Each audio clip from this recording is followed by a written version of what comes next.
नमस्कार दोस्तों, मैं आपका स्वागत करता हूं आपके अपने YouTube चैनल एग्जाम टर्मिनल पर।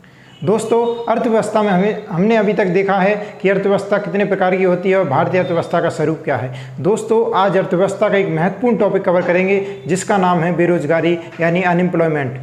दोस्तों, अनएम्प्लॉयमेंट क्या होता है, अनएम्प्लॉयमेंट की स्थिति कैसी होती है और अनएम्प्लॉयमेंट के प्रकार कितने होते हैं, इन सब चीज़ों को आज की लेक्चर में हम डिफाइन करेंगे।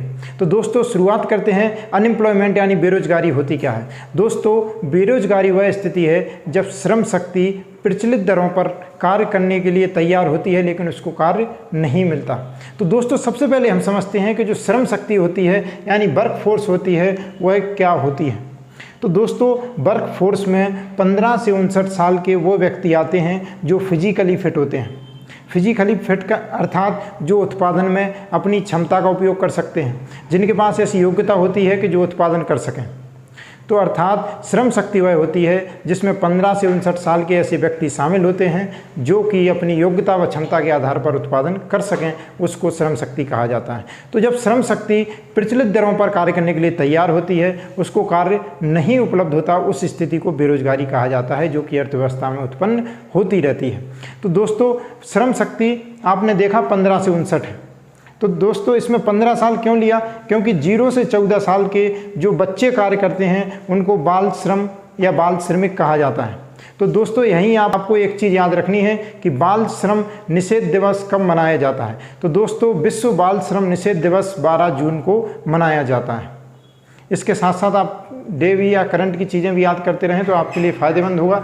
श्रम शक्ति, अभी हमने देखा बेरोजगारी क्या होती है। तो बेरोजगारी की स्थिति देखते हैं अब कि बेरोजगारी की स्थिति के आधार पर क्या होती है। देखो, बेरोजगारी दो प्रकार की होती है स्थिति के आधार पर, ऐच्छिक बेरोजगारी और अनैच्छिक बेरोजगारी। ऐच्छिक अर्थात आदमी खुद अपनी स्वयं की मर्जी से बेरोजगार है, अर्थात उसको रोजगार उपलब्ध है, प्रचलित दरों पर कार्य उपलब्ध है, लेकिन व्यक्ति अपनी इच्छा से वह कार्य करना नहीं चाहता। उसको तो सिर्फ 4 GB वाईफाई या नेट, या कह लो आपकी नेटफ्लिक्स की, अमेजन प्राइम की सब्सक्राइबर मिल जाए और उसको वेब सीरीज मिल जाए, नेट मिल जाए, पॉपकॉर्न मिल जाए, ड्रीम 11 मिल जाए, ऐसी चीज़ें मिल जाए तो आदमी अपने आप को रोजगार मानता है कि मेरे पास तो रोजगार है, मुझे और किसी चीज़ की ज़रूरत नहीं है। तो व्यक्ति जब प्रचलित दरों पर कार्य करने से स्वयं को हटा लेता है, उस स्थिति को ऐच्छिक बेरोजगारी कहा जाता है। दोस्तों, अर्थव्यवस्था में सबसे महत्वपूर्ण स्थिति निभाती है अनैच्छिक बेरोजगारी यानी इनवॉलंटरी अनएम्प्लॉयमेंट। दोस्तों, इनवॉलंटरी अनएम्प्लॉयमेंट स्थिति ऐसी होती है जब व्यक्ति कार्य करना चाहता है लेकिन उसको अर्थव्यवस्था में कार्य उपलब्ध नहीं होता। यही अर्थव्यवस्था में एक भयंकर स्थिति उत्पन्न होती है जहां बेरोजगार उत्पन्न नहीं होता और उसका असर उत्पादन पर पड़ता है, मांग पर पड़ता है और ये पूरा चक्र चलता है जो कि गरीबी को जन्म देता है। तो दोस्तों, जो अनैच्छिक बेरोजगारी है, व्यक्ति कार्य करना चाहता है, व्यक्ति को कार्य प्राप्त नहीं होता, उसे कहा जाता है अनैच्छिक बेरोजगारी। अभी हमने देखा कि स्थिति के आधार पर बेरोजगारी ऐच्छिक और अनैच्छिक दो प्रकार की होती है, लेकिन अब हम इसका प्रकार देखेंगे कि बेरोजगारी असल में कितने प्रकार की होती है और किन किन क्षेत्रों में इनका महत्वपूर्ण योगदान है। तो दोस्तों, जो बेरोजगारी का प्रकार, बेरोजगारी बहुत सारे प्रकार की है, लेकिन हम यहाँ पर महत्वपूर्ण प्रकारों के बारे में चर्चा करेंगे। दोस्तों, जो इसका सबसे पहला प्रकार है वो है प्रच्छन्न बेरोजगारी अर्थात छुपी हुई बेरोजगारी। अब आप कहेंगे इसका नाम है छुपी हुई बेरोजगारी, मतलब ये है कि इसमें व्यक्ति रोजगार में लगा हुआ प्रतीत होता है लेकिन असल में उसका उत्पादकता से कोई लेना देना नहीं होता है।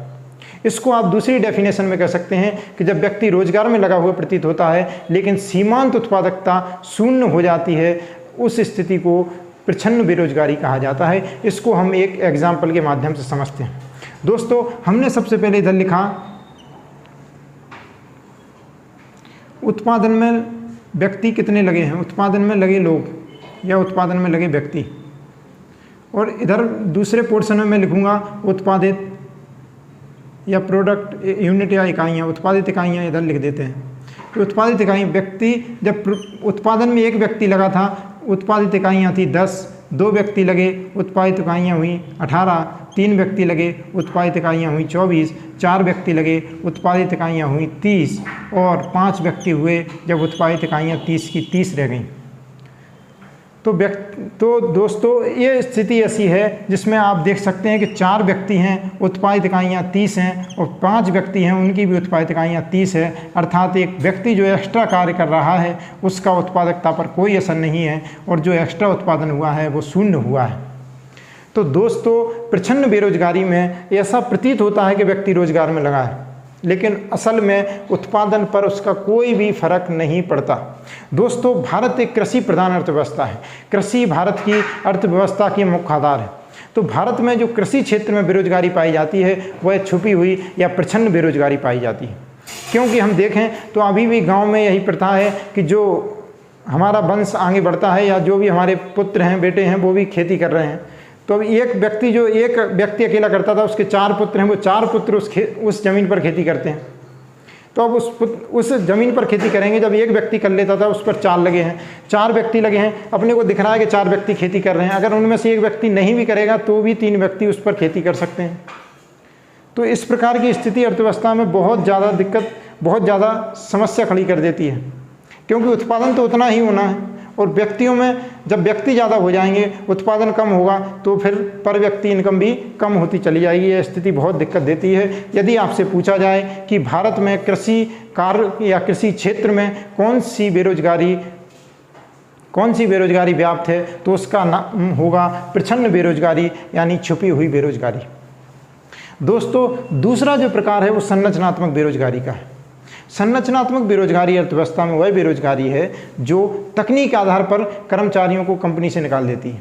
अब इसको आप ऐसे समझो कि जो तकनीक है, नई तकनीक दिन प्रतिदिन बदलती जा रही है, और जो कर्मचारी होते हैं, जो एम्प्लॉय होते हैं किसी भी ऑर्गेनाइजेशन में, वह पुरानी तकनीक पर कार्य कर रहे होते हैं। और जब जैसे ही नई तकनीक आती है वैसे ही आपको उसके अनुसार स्वयं को ढालना होता है। और अगर यदि कर्मचारी या एम्प्लॉय अपने आप को हिसाब से नहीं डाल पाता है तो ऑर्गेनाइजेशन को उस कर्मचारी को बाहर निकालना पड़ता है। तो जब तकनीक परिवर्तन होता है अर्थव्यवस्था में, तकनीक के आधार पर, परिवर्तन के आधार पर जो बेरोजगारी उत्पन्न होती है उसे संरचनात्मक बेरोजगारी कहा जाता है। समझ गए दोस्तों। इसके बाद आते हैं फ्रिक्शनल यानी घर्षणात्मक बेरोजगारी। दोस्तों घर्षणात्मक बेरोजगारी जैसा नाम से है कि एक व्यक्ति एक ऑर्गेनाइजेशन में कार्य कर रहा था, एक कंपनी में कार्य कर रहा है, कोई व्यक्ति वह दूसरी कंपनी में स्विच होना चाहता है, तो जो इस कंपनी से निकलने के समय और इस कंपनी में प्रवेश के समय के दौरान जो समय होता है उसको घर्षणात्मक बेरोजगारी में लिया जाता है। इस कंपनी से निकल के इस कंपनी में हाल के हाल तो लग नहीं जाएगा, 1 महीने, 2 महीने या 4 महीने, 6 महीने, जितना भी समय लगेगा, उस समय जो व्यक्ति को रोजगार नहीं मिला उस स्थिति को कहा जाता है फ्रिक्शनल बेरोजगारी, अर्थात घर्षणात्मक बेरोजगारी, फ्रिक्शनल अनएम्प्लॉयमेंट। दोस्तों अगला प्रकार है ओपन एम्प्लॉयमेंट। अर्थव्यवस्था में ओपन अनएम्प्लॉयमेंट मतलब होता है व्यक्ति को किसी भी प्रकार का कोई रोजगार नहीं मिलेगा, ना अल्प रोजगार मिलेगा, ना 2 घंटे, ना 4 घंटे, ना 6 घंटे, ना 8 घंटे। व्यक्ति को किसी भी प्रकार का कोई भी रोजगार, ना अल्पकालिक रोजगार, ना दीर्घकालिक रोजगार, किसी भी प्रकार का अर्थव्यवस्था में रोजगार उपलब्ध नहीं होता है, उसे कहा जाता है ओपन अनएम्प्लॉयमेंट। दोस्तों अगला जो प्रकार है वो शहरी अनएम्प्लॉयमेंट का है कि शहरी क्षेत्रों में पाए जाने वाला अनएम्प्लॉयमेंट। यह भी 2 प्रकार का होता है, एक तो शिक्षा वाला और एक उद्योग वाला।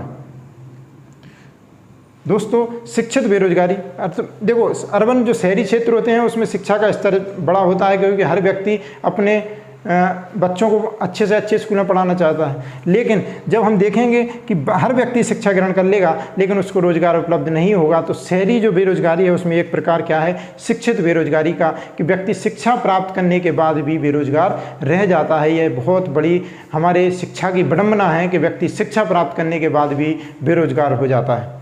तो दूसरा है औद्योगिक बेरोजगारी, अर्थात औद्योगिक क्षेत्र में, शहरों में उद्योग की हम देखते हैं कि विकास दिन प्रतिदिन होता है, लेकिन उसमें भी हम देखें तो जो मशीन है, मशीन पर उद्योग ज़्यादा डिपेंड होते हैं, लेबर पर कम होते हैं, तो कम व्यक्तियों को रोजगार उपलब्ध होता है, उसे कहा जाता है औद्योगिक बेरोजगारी। अर्थात औद्योगिक क्षेत्र में व्याप्त बेरोजगारी को, या जो बेरोजगारी उपलब्ध है उसको क्या कहा जाता है, औद्योगिक बेरोजगारी। दोस्तों जो अगला प्रकार है साइक्लिक यानी चक्रीय बेरोजगारी। किसी अर्थव्यवस्था में चक्रीय बेरोजगारी क्या होती है, तो दोस्तों आप पढ़ेंगे आगे कि एक अर्थव्यवस्था के जो चक्र होते हैं, अर्थात कभी मंदी हो जाती है अर्थव्यवस्था में, कभी अर्थव्यवस्था बूम यानी उच्च स्तर पर पहुंच जाती है। तो उच्च स्तर पर जब पहुंचेगी, अर्थात जब अर्थव्यवस्था में बहुत ज़्यादा डिमांड है, और जब अर्थव्यवस्था में डिमांड होगी तो उत्पादन ज़्यादा होगा, और उत्पादन ज़्यादा कब होगा, जब लेबर ज़्यादा कार्य करेगी। लेकिन जब वही अर्थव्यवस्था मंदी की स्थिति से गुजरेगी, अर्थात अर्थव्यवस्था में अब डिमांड नहीं है, प्रोडक्शन भी कम हो जाएगा और लेबर की छटनी शुरू हो जाती है। तो दोस्तों ये जो चक्र है अर्थव्यवस्था का, कि अर्थव्यवस्था अपने अपने पड़ाव पर जाती रहती है, उस स्थिति में जो व्याप्त बेरोजगारी है, हमने देखा मंदी में क्या हो जाएगा, कर्मचारियों की एम्प्लॉय की छटनी हो जाएगी। तो उस स्थिति में एक बेरोजगारी व्याप्त होती है, उसको कहा जाता है चक्रीय बेरोजगारी, यानी साइक्लिक अनएम्प्लॉयमेंट। तो दोस्तों अभी हमने देखा कि बेरोजगारी क्या होती है, बेरोजगारी की स्थिति देखी कि ऐच्छिक बेरोजगारी क्या है, अनैच्छिक बेरोजगारी क्या है, और हमने देखा कि वर्क फोर्स क्या है, अर्थात वह व्यक्ति जो अपनी क्षमता या योग्यता से उत्पादन कर सकता है, उसे श्रम शक्ति कहा जाता है। उसके बाद हमने देखा कि ये प्रकार होते हैं बेरोजगारी की अर्थव्यवस्था में कितने व्याप्त हैं। उनमें प्रच्छन्न बेरोजगारी यानी छुपी हुई बेरोजगारी बहुत महत्वपूर्ण बेरोजगारी है, जो कि भारत के कृषि क्षेत्रों में पाई जाती है। उसके बाद घोषणात्मक देखी, संरचनात्मक, खुली बेरोजगारी, शहरी बेरोजगारी। बेरोजगारी के अन्य प्रकार भी हैं, जैसे मौसमी बेरोजगारी है, पर्टिकुलर मौसम में किसी व्यक्ति को रोजगार मिल जाता है, उसके बाद उसको रोजगार उपलब्ध नहीं होता, तो ऐसी बेरोजगारी को मौसमी बेरोजगारी कहा जाता है। तो दोस्तों बेरोजगारी के बहुत सारे प्रकार हैं, लेकिन हमने महत्वपूर्ण प्रकारों के बारे में आज चर्चा की। तो दोस्तों आप मुझे बताइए कि विश्व बाल श्रम निषेध दिवस कब मनाया जाता है। दोस्तों विश्व बाल श्रम निषेध दिवस 12 जून को मनाया जाता है। तो आप दोस्तों ऐसी फैक्ट्स भी साथ में पढ़ते रहें, जिससे अर्थव्यवस्था के साथ साथ अगर कहीं अन्य क्षेत्रों में से क्वेश्चन आते हैं तो आपके क्वेश्चन बाहर ना जाएं। यदि आपको ये लेक्चर अच्छा लगा हो तो लेक्चर को लाइक करें, हमारे चैनल एग्ज़ाम टर्मिनल को ज़रूर सब्सक्राइब करें। धन्यवाद दोस्तों।